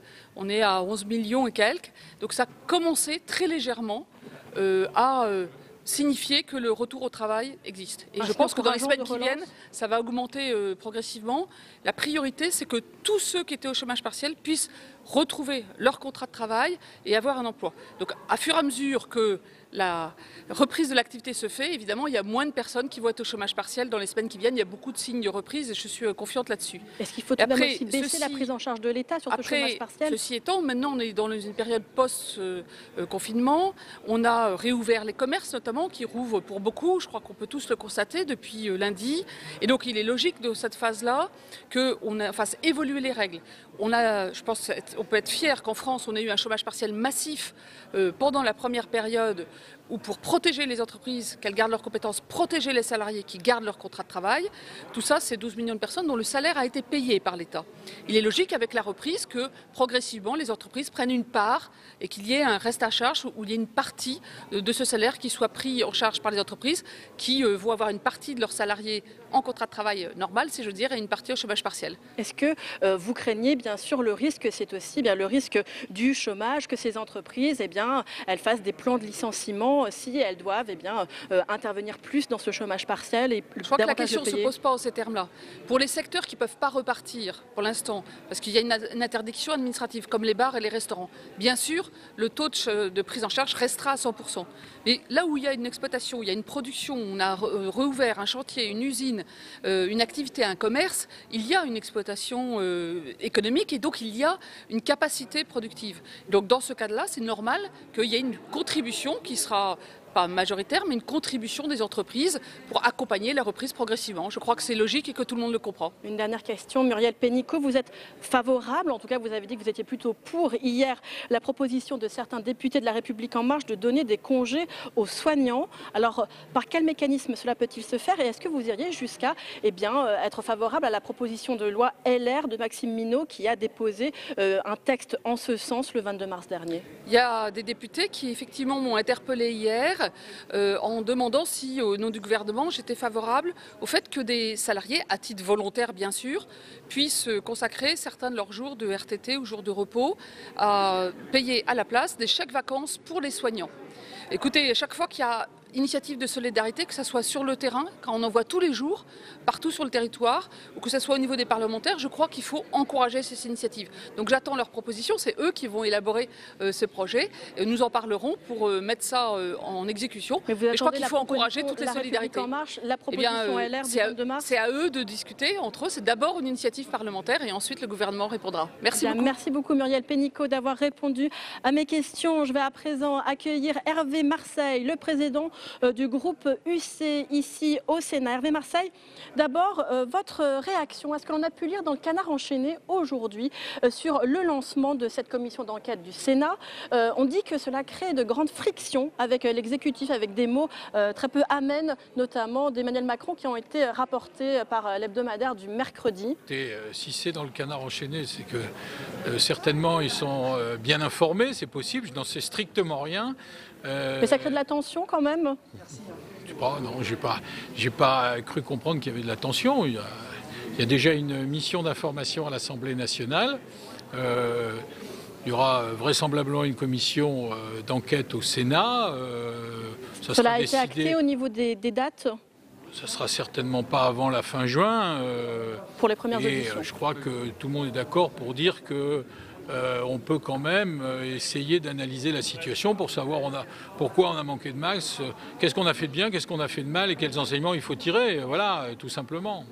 Hervé Marseille, votre réaction à l'installation des conseils municipaux le 18 mai. Ils auront ensuite 10 jours pour élire leur maire. C'est satisfaisant pour vous? C'est le signe d'un retour à une vie démocratique, locale, normale? Oui, c'est une bonne chose. Je crois que toutes les forces politiques étaient, j'allais dire, sur la même longueur d'onde pour dire qu'il fallait installer rapidement les exécutifs élus le 15 mars. D'abord parce que démocratiquement, il n'est pas sain que ce soit les équipes, j'allais dire, antérieures qui continuent de gérer. Il faut d'ailleurs les remercier. Ils ont été en situation de faire un très gros travail. Bon, maintenant, il faut installer rapidement les nouveaux exécutifs. C'est une bonne chose et il faut le faire rapidement. Et concernant ce deuxième tour des élections municipales, on sait on a jusqu'à fin juin pour les organiser, pour ne pas avoir à réorganiser le 2 tours. Est-ce que vous y êtes favorable? Est-ce qu'il faut purger cette affaire des municipales au plus vite? Écoutez, il y a un texte de loi qu'on a voté qui prévoit que le Conseil scientifique doit donner avant le 23 mai son avis. Il va le faire et puis il appartiendra au gouvernement de prendre des décisions. C'est lui qui est le mieux placé pour connaître l'état de la situation et savoir s'il faut faire ces élections ou pas. Mais on sent une ouverture de la part du gouvernement, une accélération sur ce sujet. Oui, vous le constatez aussi? C'est au gouvernement d'en décider. Je dirais que le gouvernement fasse au mieux. Nous en prendrons acte. Vous êtes plutôt favorable quand même? Cela permettrait, on le sait, d'installer ces mairies, de lancer des investissements locaux. Enfin, il y a un certain nombre de sujets. On sait que c'est compliqué d'organiser tout au mois de septembre. Et on a vu les polémiques qu'il y avait autour du premier tour le 15 mars. Je me garderais bien de prendre position. Et c'est le gouvernement qui est le mieux informé de la situation sanitaire du pays, sur avis du Conseil scientifique. Soit on peut les faire, soit on ne peut pas les faire, et c'est au gouvernement d'en décider. Vous vous y plierez. Voilà. Merci beaucoup Hervé Marseille d'avoir répondu à mes questions. Je vais à présent accueillir le ministre de l'Éducation nationale, Jean-Michel Blanquer. Merci beaucoup de répondre à nos questions. Alors comment ça se passe, cette nouvelle rentrée, disons après ces 2 mois de confinement? Quelle remontée avez-vous sur les écoles qui ont des difficultés?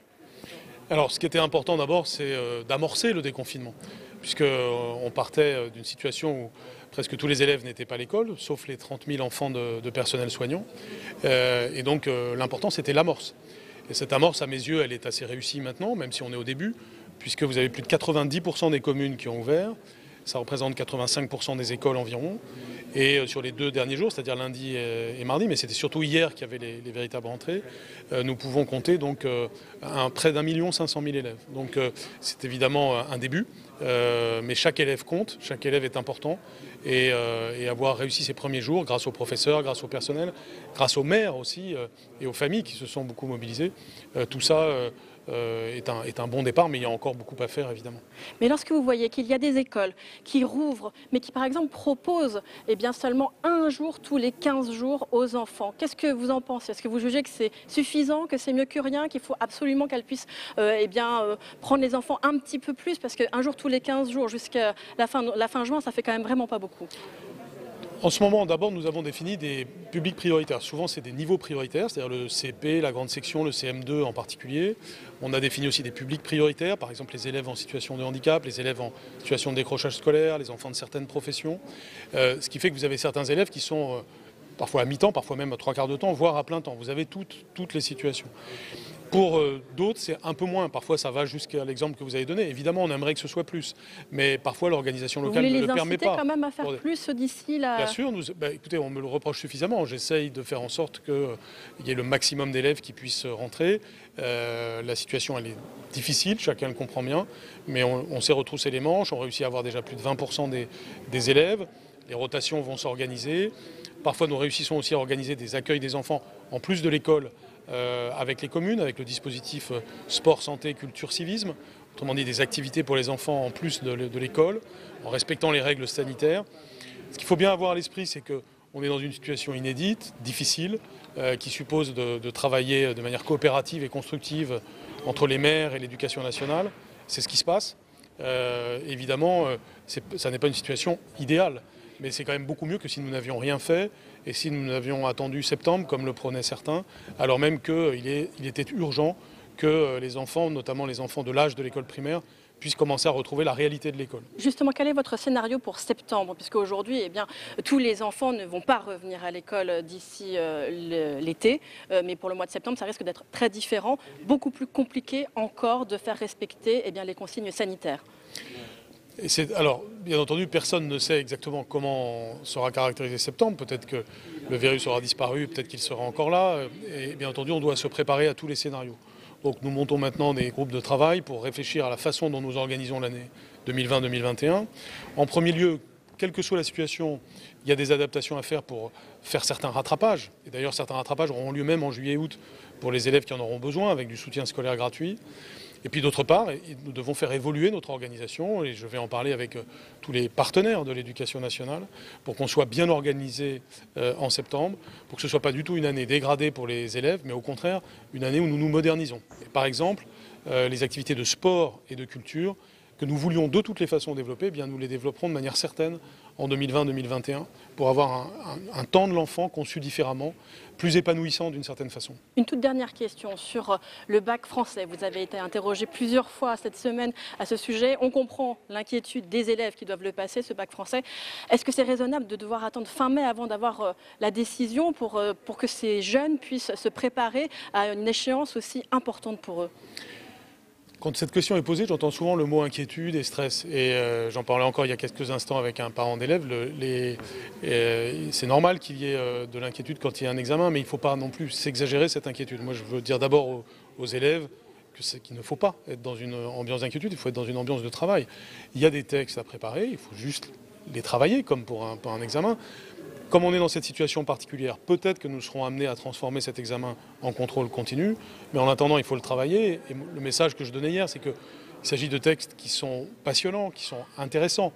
Il ne faut pas les vivre comme un stress, il faut le vivre comme une étude que l'on fait. Elle donnera lieu à un examen ou pas. Pour l'instant, il faut s'y préparer comme si l'examen avait lieu. Et peut-être que ce sera une note de contrôle continu. Même si cet examen est transformé en contrôle continu à la fin, ce travail n'est pas pour rien. D'abord parce qu'on travaille pas pour une note, mais pour un texte. Et puis ensuite, parce que les professeurs de français vont tenir compte du travail des élèves, même à distance, pendant ce troisième trimestre. Et ça éclairera leur bulletin, leur notation future. Bien, merci beaucoup Jean-Michel Blanquer d'avoir répondu à mes questions. Je vais à présent accueillir le président du groupe LR ici au Sénat, Bruno Retailleau. Merci beaucoup de répondre aux questions de Public Sénat. Votre réaction tout d'abord à ce qu'a dit Martine Aubry ce matin. Elle dit qu'il faut taxer le capital, mais elle n'est pas la seule. L'ancien conseiller de Nicolas Sarkozy, Raymond Soubi, pense que le gouvernement ne va pas avoir le choix que de revenir sur la réforme de l'ISF. Et vous, qu'est-ce que vous en pensez? Écoutez, je pense que, et je le dis à tous les Français, ceux qui sont en responsabilité politique, si ils pensent qu'on peut se tirer d'affaire grâce à l'impôt, ils ont tout faux. Voilà, la France est le pays au monde qui a la fiscalité la plus lourde, la plus progressive et la plus redistributive, sans pour autant que la France soit un pays qui économiquement se porte bien. Ce que je voudrais dire aussi, c'est que c'est en France que 2% des Français payent environ 40% de l'impôt sur le revenu, alors que 43% des Français ne payent l'impôt sur le revenu. On sait aussi que pour l'ISF, les plus grandes fortunes, en réalité, échappaient à l'ISF, ou en tout cas en payaient qu'une modeste part, parce qu'il y avait des habiletés. Non, je pense qu'on ne reconstruira la France pas à coup de fiscalité, pas avec le matraquage fiscal. On a une expérience pour ça, de ces vieilles recettes. On la reconstruira en créant... C'est quand même un peu symbolique important de demander une contribution aux plus riches dans cette période de solidarité. Non, mais moi je considère que ce qui a tué l'économie française, c'est une idéologie, plutôt gauchiste d'ailleurs, qui consiste à dire les pauvres sont pauvres parce que les riches sont riches. C'est en France que les riches contribuent le plus, et il le faut évidemment, à la fiscalité nationale. Donc arrêtons ce genre de débat qui nous mènera nulle part, si ce n'est vers des recettes archaïques du passé qui ont vu qu'elles ne servaient à rien. Voilà, l'ISF, c'est une invention française, c'était qu'en France qu'on pratiquait cette invention. Est-ce que pour autant l'économie française se portait mieux? Non, c'est en France qu'on a le double du chômage avant la crise, plus de 8%, alors que les grands voisins développés avaient moitié moins de chômage. Donc il faut savoir, soit on veut des emplois, et et une fiscalité compétitive, ou alors on accepte un chômage de masse, quoi qu'il en coûte, comme dirait l'autre. Bruno Retailleau, vous avez été l'un des premiers, si ce n'est le premier, à proposer dans votre camp de revenir sur les 35 heures. Le gouvernement, pour l'instant, on l'entend, il ferme la porte, il dit que ce n'est pas la priorité, il dit la priorité, c'est le chômage. Est-ce que c'est contradictoire pour vous? Non, ce n'est pas contradictoire. J'ai indiqué qu'il fallait très vite qu'on puisse avoir un plan de sauvetage vis-à-vis du chômage, notamment vis-à-vis des 700 000 jeunes qui vont venir sur le marché du travail dans quelques mois. J'ai proposé l'exonération de la totalité des charges pour les employeurs qui pourront les embaucher. Et j'ai proposé aussi que ceux qui pourraient passer ou qui risqueraient de passer du chômage partiel à un chômage total, on puisse les mettre en sorte de congé de conversion, de requalification professionnelle. Donc ça, c'est important, évidemment. Mais le moment viendra où nous devrons nous poser la question. On sait qu'avec les 35 heures, on a eu la désindustrialisation, on a eu l'appauvrissement des Français, on a eu un manque de compétitivité qui nous a causé énormément de pertes, notamment en matière d'industrie, mais aussi de pouvoir d'achat des Français. Moi, ce que je veux demain, c'est construire une nouvelle prospérité. Pas seulement pour la nation tout entière, mais aussi pour chaque Français. Et si demain, on veut donner des salaires plus importants à chaque Français, eh bien, il faudra sans doute accepter de travailler un peu plus. Moi, je ne veux pas mentir aux Français. Je m'en fiche de la popularité. Je veux leur dire la vérité. Le gouvernement, en tout cas pour l'instant, auprès de certains Français n'est pas populaire. Votre réaction aux 63 plaintes qui ont été déposées auprès de la Cour de justice de la République pour mettre en cause le gouvernement et sa gestion de la crise? Vous avez été parmi les plus critiques sur cette gestion de crise. Vous trouvez que c'est justifié, ces plaintes déposées? Moi, je me méfie de la judiciarisation de la société, un petit peu comme une forme d'américanisation. Moi, ce que je veux du gouvernement, je pense que les décisions politiques doivent, en contrepartie, avoir une responsabilité politique. Et c'est ici, au Parlement, que cette responsabilité politique doit d'abord s'exercer, notamment par la commission d'enquête qui sera créée au mois de juin. Je pense que c'est ce qu'on attend des gouvernants, qu'ils répondent de leurs actes, mais qu'ils répondent de leurs actes aussi dans un cadre politique. Et je pense que le Parlement, de ce point de vue, est un lieu qui me paraît important. Juste sur cette commission d'enquête, est-ce que vous avez des informations? Ouverture de début de la commission d'enquête, début juin, premières auditions? On nous dit fin juin. Gérard Larcher en a donné le calendrier il y a quelques heures, aujourd'hui en début d'après-midi à la conférence des présidents. Il présentera une proposition de résolution début juin. Ensuite, elle sera votée vraisemblablement vers le 23 juin, donc en conférence des présidents avant, et le 23 juin sans doute en séance, ce qui permettra de lancer la commission d'enquête à la fin du mois de juin. Donc quand j'espère, on sera un peu décalé de l'épidémie. Notre objet à nous, c'était de sortir du pic épidémique pour qu'on puisse lancer cette commission d'enquête dont l'objectif n'est pas du tout de régler des comptes politiquement, mais dont l'objectif est de faire le point sur les forces et surtout sur les faiblesses de la gestion de cette crise pour qu'on puisse mieux armer demain la France à faire face à d'autres pandémies qui ne manqueront pas de venir vraisemblablement. Une toute dernière question, Bruno Retailleau. Un nouveau projet de loi a été présenté aujourd'hui en Conseil des ministres avec beaucoup d'ordonnances, surnommées par certains sénateurs projet de loi fourre-tout. Est-ce que pour vous, ces ordonnances, c'est normal, c'est acceptable? On est encore dans une période où il faut des règles dans l'urgence, ou est-ce que ce n'est pas acceptable? Non, je pense qu'il faut que le gouvernement redevienne, puisqu'on est déconfiné progressivement, il faut en revenir à des règles qui soient normales. On travaille dans de mauvaises conditions. La semaine dernière, on a voté un texte sur la sortie du confinement, sur le déconfinement en quelques jours. Et il y a un paradoxe, c'est que le gouvernement demande au Parlement de voter des textes en quelques jours, et nous, ça fait plusieurs semaines qu'on attend un décret sur la TVA, pour notamment les surblouses, pour les protections que les collectivités territoriales achètent à 5,5% de taux de TVA. Et ce décret n'est toujours pas sorti. Donc il y a un paradoxe. On nous demande à nous de voter la loi très rapidement. On le fait très rapidement. Et le gouvernement, lui, attend toujours des semaines et des semaines pour sortir des décrets ou des arrêtés qui sont très simples à prendre. C'est un appel. Merci beaucoup Bruno Retailleau d'avoir répondu à mes questions. Et à présent, je vais accueillir le président du groupe Les Indépendants, Claude Maluret. Claude Maluret, bonjour. Merci beaucoup de répondre à mes questions. Je vous laisse arriver. Claude Maluret, question tout d'abord sur les élections municipales. Pour vous, faut-il pouvoir organiser le deuxième tour des élections municipales en juin? Faut-il en finir en juin? On sait, on a senti du côté du gouvernement qu'une porte est ouverte pour une accélération sur les municipales. Je crois que la question est assez simple. Nous avons voté la loi d'urgence sanitaire et cette loi prévoit que les élections, que le deuxième tour aura lieu avant la fin juin. pour différentes raisons, mais notamment parce que les intercommunalités, qui sont grosses productrices de travaux publics, donc de reprise économique, ne peuvent pas se mettre en place correctement tant que toutes les communes ne sont pas élues. Donc la date normale, c'est fin juin. Et par conséquent, il n'y a pas de raison de la changer. Il y a une seule raison de la changer, c'est si par hasard le déconfinement entraînait, j'espère bien que non, mais entraîner une recrudescence de cas, une recrudescence de l'épidémie. Et dans ces conditions, on retournerait à la situation antérieure et il ne faudrait pas favoriser cela. Donc voilà, en gros, donc il y a le retour à l'école, etc., l'ouverture des commerces, pour vous, c'est acceptable. On recommence tout, il n'y a pas de raison de ne pas recommencer les élections. Tout étant normal, à mon avis, on refait ça en juin. S'il y a des problèmes sanitaires, bien entendu, ils sont prioritaires. En ce moment de déconfinement, le grand sujet aujourd'hui, c'est aussi la question de la reprise économique. Votre réaction aux chiffres de la Banque de France qui ont été dévoilés hier sur la récession d'ampleur en France, 27% d'activité en moins au mois d'avril et une contraction du PIB d'au moins 6%, mais ça risque d'être beaucoup plus. Ma réaction, c'est évidemment très triste, mais c'est une surprise pour personne. Ça fait longtemps, depuis le début du confinement, on a annoncé cela. C'est la raison d'ailleurs pour laquelle moi je pense qu'il faut surtout éviter les discours qu'on entend qui opposent la santé à l'économie. Aujourd'hui, les deux vont de pair. L'économie dont la crise s'aggraverait, c'est bien entendu des répercussions en matière de santé qui ne sont pas des répercussions d'épidémie et de virus, mais des répercussions sociales, psychologiques et tout simplement de victimes, des gens qui ne vont pas chez leur médecin actuellement et qui s'aggravent.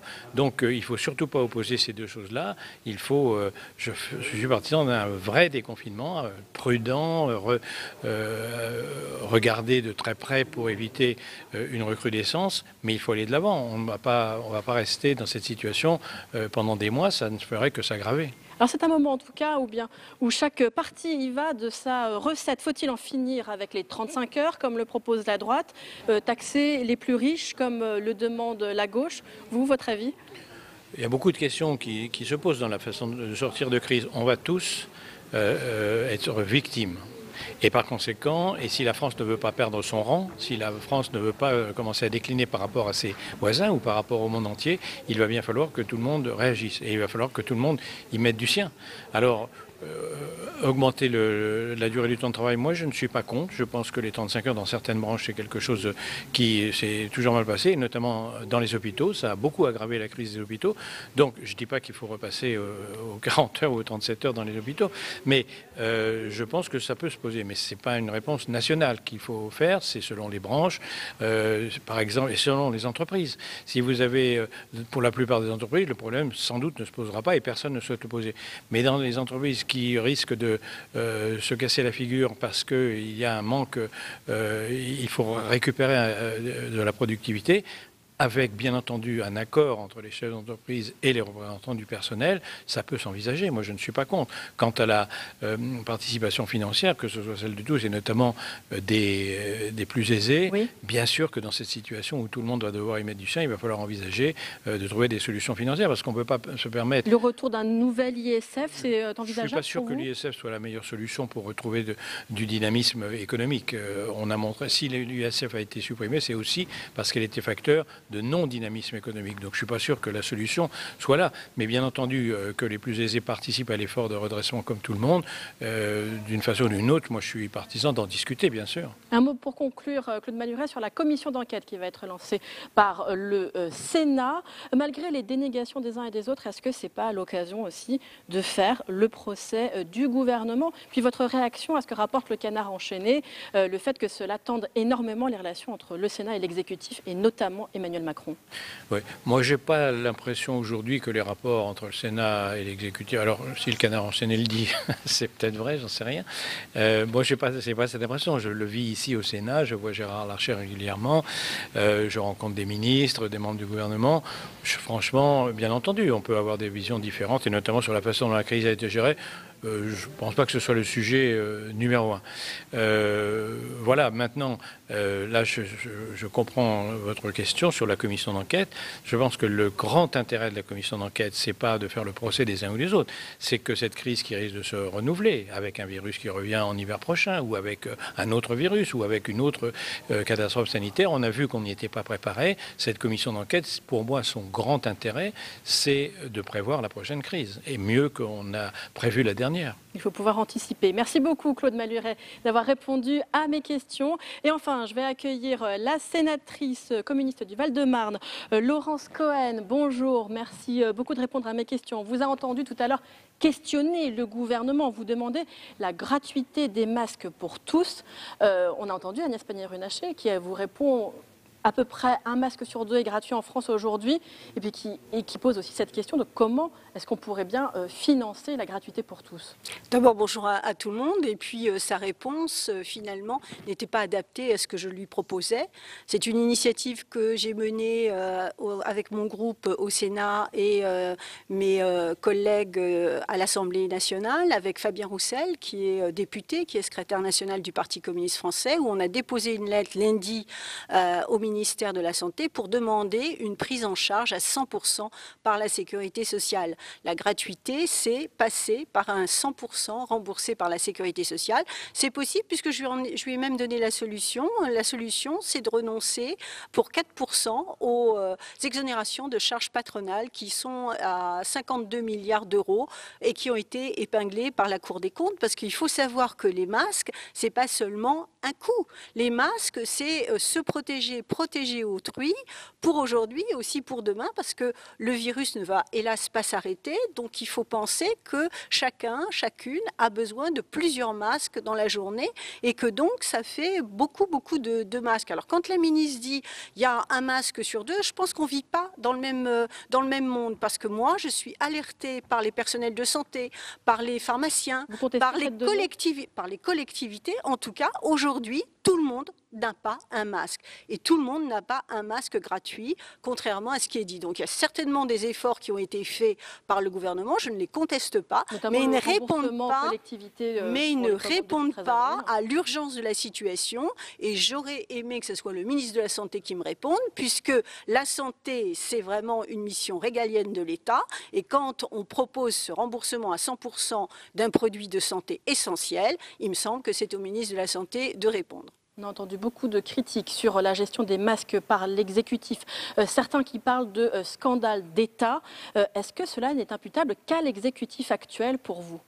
Écoutez, moi je pense qu'il y a eu d'abord un déficit de stock. Donc ça, c'est pas seulement imputable au gouvernement Macron, c'est aussi imputable au gouvernement antérieur et en fait aux politiques libérales qui ont été menées concernant les dépenses de santé, avec des restrictions extrêmement importantes sur tout ce qui était budget de santé publique. Donc une responsabilité partagée par les différents exécutifs depuis déjà de longues années. Moi, ce que je souhaite, si vous voulez, ce que je constate plutôt, c'est d'abord, il y a eu ça au niveau des stocks, et puis il y a eu une mauvaise gestion également ensuite des masques. Je crois que ce qu'il aurait été beaucoup plus nécessaire, en tout cas, de faire, c'est que l'État centralise, donne ou ventile plutôt aux préfets dans les différentes régions, comme d'ailleurs il s'était engagé à le faire, et qu'ensuite les communes puissent ventiler auprès de la population les masques. Or, il y a eu un tel retard, il y a eu de tels blocages au niveau des douanes, au niveau des arrivages, au niveau des productions nationales qui ont été sacrifiées, que finalement ça n'a pas pu se faire. C'est pour ça que notre proposition, je reviens sur notre proposition de 100% Sécu, ce qu'on peut faire aujourd'hui, c'est que la sécurité sociale édite un bon qui permette à chaque Française et à chaque Français, avec ce bon, d'avoir un remboursement du masque, soit parce qu'il est allé se le procurer en pharmacie, soit parce qu'il est allé se le procurer en grande surface, soit gratuitement auprès de sa collectivité. Et donc, c'est égalité sur tout le territoire pour toutes et pour tous. Une toute dernière question, Laurence Cohen, à propos de l'hôpital. L'exécutif a annoncé, déjà depuis de longues semaines, des primes pour récompenser l'effort. Est-ce que vous pensez que le logiciel a été changé autour du traitement de l'hôpital public aujourd'hui par le gouvernement ? Écoutez, moi, ce qui m'inquiète, et c'est pour ça que je tenais à aller au bout de la proposition du groupe communiste républicain citoyen écologiste sur les masques, c'est que nous faisons une critique des politiques libérales passées, mais nous ouvrons des perspectives en faisant des propositions alternatives. Or, ce qui m'inquiète, c'est que j'ai l'impression qu'il n'y a pas de leçon de tirer. Parce que, y compris mes collègues sur d'autres bancs que le mien, critiquent effectivement l'austérité à l'hôpital, etc. Mais j'aimerais bien voir ce qu'ils votent. Parce que ce qu'il est nécessaire de voter, c'est de changer effectivement de logiciel et d'accorder des moyens conséquents à l'hôpital pour qu'il y ait embauche, pas pour qu'il y ait prime. Le personnel ne demande pas des primes exceptionnelles, le personnel demande une revalorisation, une augmentation des salaires. Est-ce qu'aujourd'hui, les parlementaires sont prêts à voter ça? En tout cas, mon groupe, tout à fait prêt. Il faut aller plus loin. Merci beaucoup, Laurence Cohen, d'avoir répondu à mes questions. Et tout de suite, je vous propose de voir l'interview d'Agnès Pannier-Runacher à qui vous a répondu tout à l'heure sur votre question. Je vais poser un petit peu cette même question sur la gratuité des masques, puisque effectivement, lorsque l'on constate que un masque qui n'est pas réutilisable est plafonné à 1 €, cela peut représenter une très grosse somme pour certains ménages. Écoutez la réponse d'Agnès Pannier-Runacher. Alors, c'est pour cela que l'État distribue aujourd'hui gratuitement près d'1 masque sur 2. 100 millions de masques à destination des soignants et des personnes malades. Ça se fait dans le circuit des hôpitaux, des EHPAD et des pharmacies, et c'est chaque semaine. Et à cela, nous ajoutons 20 millions de masques, des masques lavables, réutilisables plus de 20 fois. Et à ce titre, ça représente 420 millions de masques à usage unique. Et pourquoi pas 100% des masques? Est-ce que ça n'aurait pas été possible s'il y avait une meilleure gestion des stocks depuis le début? Non, car en réalité, nous couvrons les besoins. Aujourd'hui, nous avons près de 900 millions d'équivalents masques qui arrivent chaque semaine sur le territoire français ou qui sont fabriqués sur le territoire français. Donc la question des usages est couverte. Et ce que nous visons, c'est à équiper les plus précaires. Nous équipons les plus précaires par des distributions au travers des mairies et des préfets et nous appuyons sur les collectivités locales. Et les salariés qui ne peuvent pas respecter la distanciation physique sont également équipés. Mais est-ce que l'on trouverait normal, et j'aurais voulu interpeller Madame la sénatrice Cohen, distribuer des masques gratuits à ceux dont elle voudrait qu'ils recommencent à payer l'impôt de solidarité sur la fortune? Cela me paraîtrait très incohérent. Vous abordez justement ce sujet, votre point de vue sur toute cette partie de la gauche qui réclame le retour de l'ISF. Mais ils ne sont pas les seuls. Par exemple, un conseiller comme Raymond Soubi dit, lui, le gouvernement va difficilement pouvoir faire l'économie de revenir sur cette réforme du début du quinquennat. Moi, je crois que l'on se trompe de combat. Aujourd'hui, l'impôt, le fait de remettre l'impôt de solidarité sur la fortune, ça représenterait une recette de l'ordre de 2 milliards d'euros par an. Mais un symbole important quand même. 2 milliards d'euros par an face à 110 milliards en 2 mois de dépenses faites par l'État. Ce n'est pas du tout au niveau des enjeux que nous devons affronter. Par ailleurs, est-ce que vraiment on croit que c'est le moment de matraquer les Français avec de l'impôt alors que nous sommes tous en train d'affronter une crise? Enfin, est-ce qu'après 30 ans d'impôt sur la fortune, est-ce qu'on a vraiment réglé le problème de l'hôpital public? Je ne crois pas. En revanche, on a pu voir que depuis 3 ans, notre politique économique a permis de recréer de l'emploi, de baisser le chômage.